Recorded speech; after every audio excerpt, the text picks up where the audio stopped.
राज्यातील 20 नगरपालिकांच्या निवडणुका लांबणीवर अवघे काही तास उरले असताना निवडणूक तारखांमध्ये बदल. पुणे, अहिल्यानगर, सोलापूर, चंद्रपूरचा समावेश. आता 20 डिसेंबरला मतदान, 21चा निकाल. आम्ही सुरत मार्गे गुवाहाटीला गेलो नव्हतो. राष्ट्रवादीच्या सुनील तटकरेंचा शिवसेनेला टोला. तर आम्ही गुवाहाटीला गेल्यामुळेच तुम्हाला चांगले दिवस आले, मंत्री भरत गोगावलेंचा पलटवार.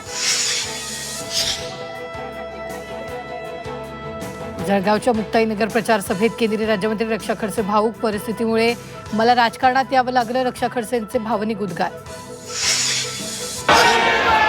डोंबिवलीमध्ये शिवसेना भाजप कार्यकर्ते आमने सामने. कुंभारखांड पाडा परिसरात गणेश घाट उद्घाटनादरम्यान राडा. नॅशनल हेराल्ड प्रकरणी सोनिया गांधी, राहुल गांधींविरोधात दिल्ली पोलिसांकडून नवा गुन्हा दाखल. कंपनी बळकावण्यासाठी कट रचल्याचा आरोप. राज्यात येत्या 2 दिवसात पावसाचा इशारा. श्रीलंकेतील डिटवाह चक्रीवादळाचा परिणाम. भारतीय हवामान विभागाकडून हाय अलर्ट जारी.